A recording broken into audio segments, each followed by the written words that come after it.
Welcome back to First Turn in 10, everybody. Today we're going to have a look at Star Wars, the deck building game, a cool 1v1 deck building game, funnily enough.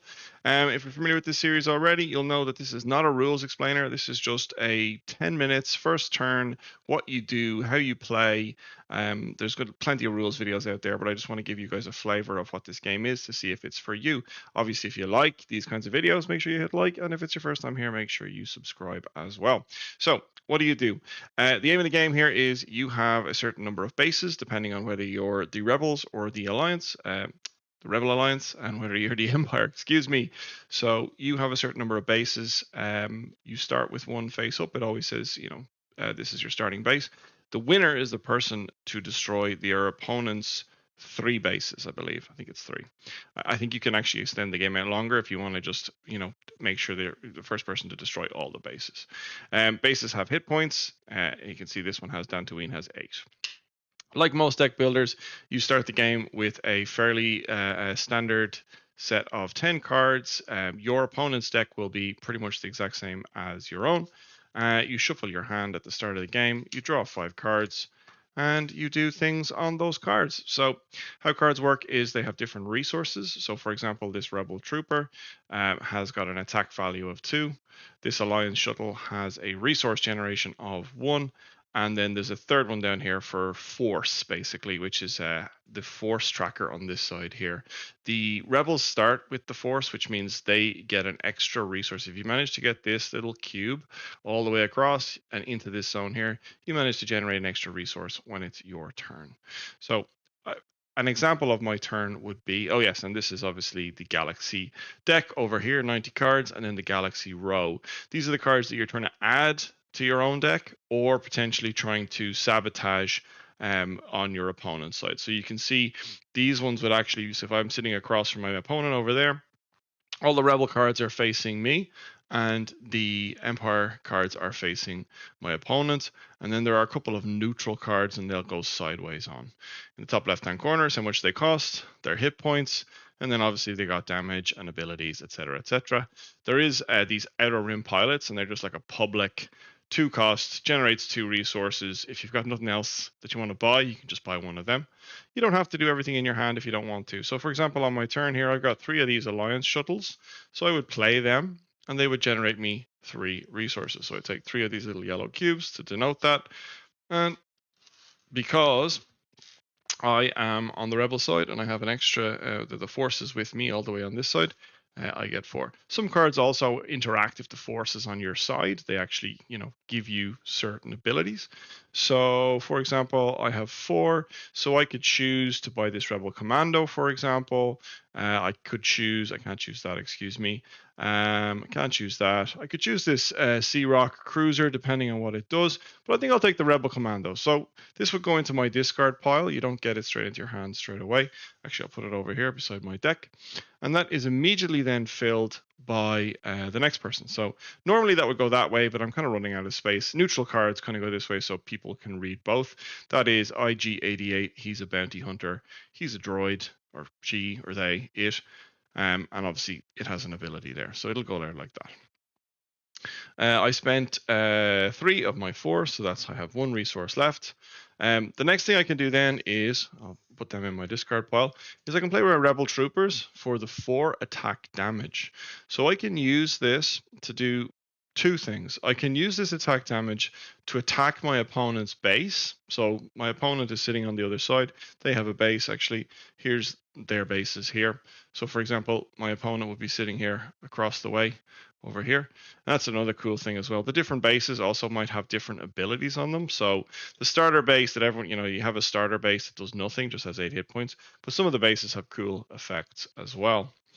So, but the other thing you can do is, I think it's called sabotage when you're on the rebel side, and it's called bounty hunting when you're on the empire side. Is on the bottom of the cards that are not yours, you'll actually see some text that is facing your direction. So while the interceptor is, for example, facing my opponent, it's facing me this way. But you can see on the top here, it says reward, gain 3 resources.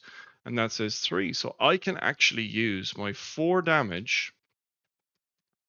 So as you do a little like that, just to denote that you've used them to attack, 4 damage to kill that TIE interceptor. So I managed to do 4 damage. It's only got 3 health, and it says I gained 3 resources. So I actually gained another 3 resources.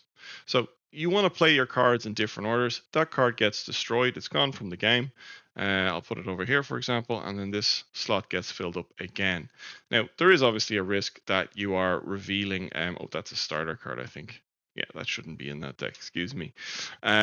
You are revealing more cards for your opponent potentially, but you're also revealing potentially cards for yourself as well. Excess damage, I did 4, it had 3 health. The excess damage goes nowhere.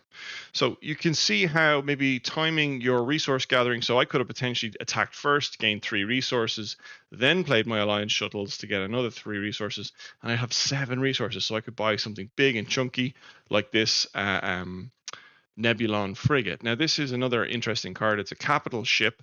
So when you play this card, it sits in front of your base and actually acts as a bit of a meat shield, if you will. It soaks up damage. So if your opponent ever does play a card that has some damage on it, the damage will have to go on the frigate first before your base.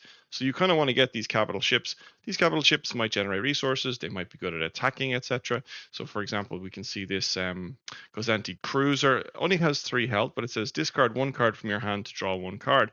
So it's just this passive ability. It also generates 2 resources every single turn. So that could be a really powerful card to let your opponent have. Now, you can't sabotage these cards. They don't have a sabotage ability on the bottom of them. So unfortunately, that your opponent might just get that card. Once you've played your 5 cards and you've bought your things, obviously then goes into your discard pile. Your opponent takes their turn, and then you draw 5 more cards. 1, 2, 3, 4, 5. And that's the flow of the game. As you proceed through the game, you'll get more cards into your deck. Obviously, people who've played deck builders like myself, who love them, they know obviously the bigger your deck gets, the harder it is to find the good cards. There are methods to thin out your deck as well. You can, I think it's called Outcast, where you can have cards that will allow you to get rid of crap cards, because obviously these starter cards are fine at the beginning. So for example, my next turn here, I could choose to play these 3, get 3 resources. My Temple Guardian here, if you can read that there, basically says when you play Temple Guardian, you can choose either a attack power, a resource, or force power. So if I chose the force power, essentially I could move this. Now it's already with me all the way, but let's say it was over on the opponent's side. I could move it back towards myself if I needed it to come back. You kind of want to keep the force in your region, preferably all the way to the end, so you get that extra resource every turn. And then the alliance to shuttle again would generate me more. So I could realistically generate 1, 2, 3, 4, 5 resources on my turn. I could actually buy that frigate if I wanted to. I could buy IG-88 here if I wanted, or a mixture of a few different things. And that's how the game flows. It is that simple, but I will say it's so much fun. Push and pull. There's so many cool cards in here. There's uniques, obviously a lot of your favorites. There is an expansion to this game. I don't own it, and potentially one day I will get it. But I think there's not a huge amount more to explain. Obviously, there's nuance between different cards and how they interact. But if you've played a deck builder before, you're probably very familiar. And even if you haven't, this is a really cool entry level deck builder. That if you're into Star Wars, I think could be right up your alley. Anyway, that's been the video, guys. Thank you so much for watching. I really appreciate it. Again, if you've got this far, you should definitely have hit the like button and probably hit subscribe at this point. But thanks for watching, and I'll catch you in the next one. Bye.